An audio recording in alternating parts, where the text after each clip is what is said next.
But worship is a heartfelt response. This is important. Every worshiper is responding to something, okay? Everybody worshiping is responding to something. So worship is a heartfelt response of reverence, adoration, and devotion to God. Because there has to be a reason why this man reveres God, why this man adores God, why this man has a certain devotion toward God. Because of his nature, number one. Two, because of his actions. Three, because of his word. Four, because of his presence. Five, because of his grace. These are the reasons why we revere him, why we adore him. This sacred act is manifested through a myriad of expressions, or a number or several expressions, including heartfelt prayer. So a heartfelt prayer is an act of worship. A joyful praise. When you come here and somebody tells us, let's get to our feet and start praising God, that's an act of worship. It's your response to God. Some people think that worship is that time when the songs go slow. We're in praise at first, then we went into worship.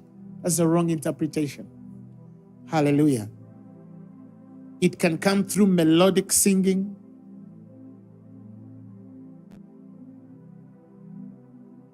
Somebody can just simply scream. It's an act of praise if it comes out of the word or out of a response to the presence. Some people, make our bululu. Those woo. Some blow vuvuzelas. All of that is an act of worship. But also, it involves selfless service. Selfless service. When you say, I'm volunteering myself to come and do setup in the church, that is an act of worship. And obedient living. To live an obedient life. The sacrifices of purity, because it's a sacrifice. And those are the things you do because you're responding to God. That's called worship. So if I can repeat it uninterrupted, worship is a heartfelt response of reverence, adoration, and devotion to God because of his nature, actions, word, presence, and grace. And this sacred act is manifested through a myriad of expressions, including heartfelt prayer, joyful praise, melodic singing, selfless service, and obedient living. That's worship. That's worship.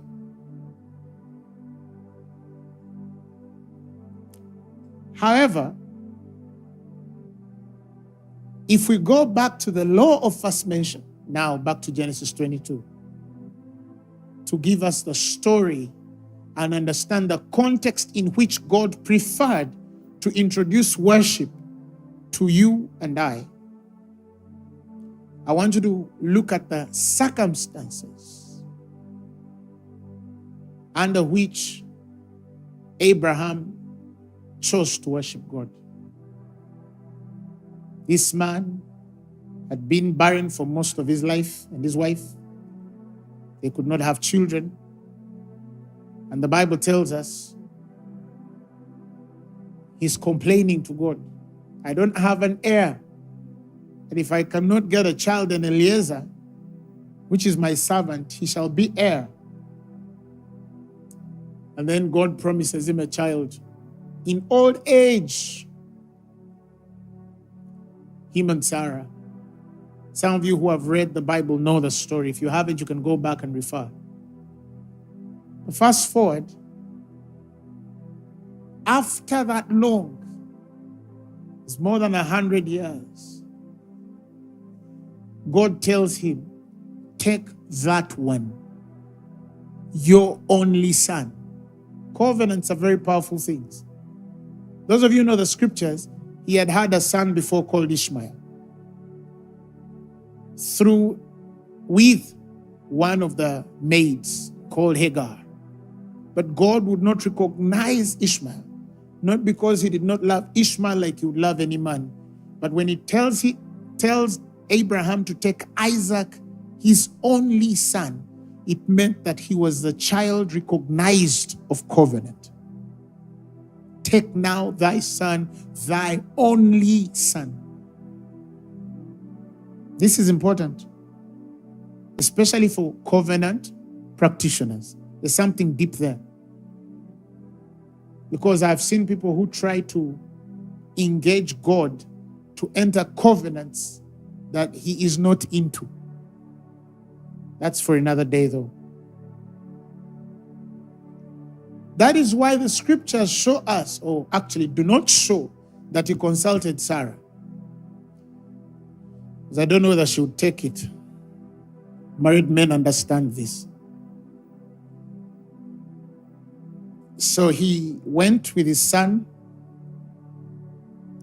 his only son, the only thing he has been waiting for. I have had an opportunity to pray with people who are barren and they have their children after maybe 5 or 7 or 10 years of marriage, or 13 or 15. My God, those children are everything. Everything. Now imagine God is testing this man and he tells him, you see, that thing you call everything, I want it. I want it. This was a test.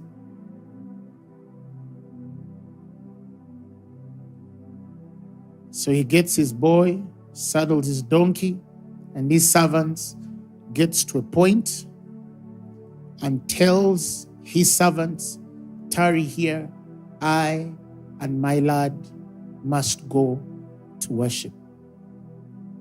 But number one, nobody with a slave mentality can understand worship. Nobody with a slave mentality. That is why the servants were left back. Only men with covenant can understand worship. Abraham could understand worship because he had a covenant with God. He was a friend of God.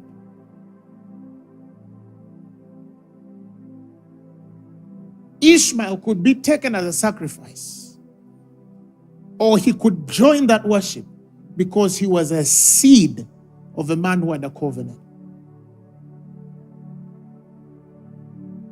When a man is enslaved in their mind, when a man approaches God like a slave, that man cannot worship right. Remember the scriptures in John chapter 4 verses 20. Jesus addressing the woman at the well, Samaritan woman. He tells her, give me water. Remember, the Jews and the Samaritans had contentions with each other. So there's a conversation between the master and this woman. To the verse 20, the 4th chapter, the Gospel of St. John, where they bring a conversation of worship. She says that our fathers worshipped in this mountain. And you say that in Jerusalem is the place where men ought to worship. So you see that this was one of the contentions the Samaritans had with the Jews. Where do we worship from? How do you worship? Our fathers told us that this is the mountain to worship from. You Jews say that we are supposed to be worshiping from Jerusalem. There were doctrinal issues. Jesus said unto her, Woman, believe me, the hour cometh when ye shall neither in this mountain nor yet at Jerusalem worship the Father. He told her, ye worship ye know not what, or in simpler English, you worship what you don't know. We know that we worship, but we know, the Jews, what we worship, for salvation is of the Jews. And Jesus profoundly says, the hour cometh and now is, when the true worshippers shall worship the Father in spirit and in truth, for the Father seeketh such to worship him. God, he repeats in 24, is a spirit, and they that worship him must worship him, he repeats again, in spirit and in truth. To worship in spirit means to give wholly of your heart.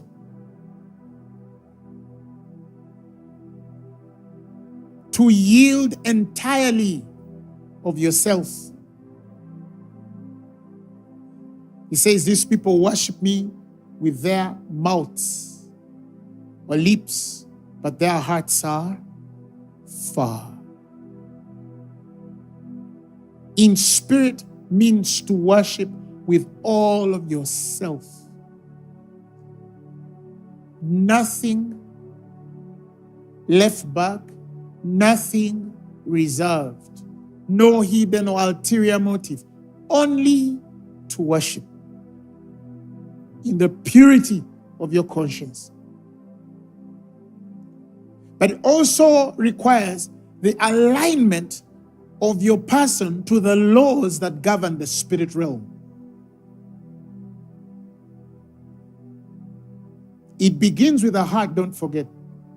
Before we have the conversation of the spiritual realm, we must begin with the state of that man's heart in worship. Because the spirit realm can be quite a very deceptive realm if a man is not founded in truth. This is important.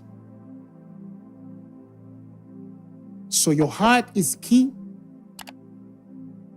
And number two, your alignment to the laws of the spirit is important.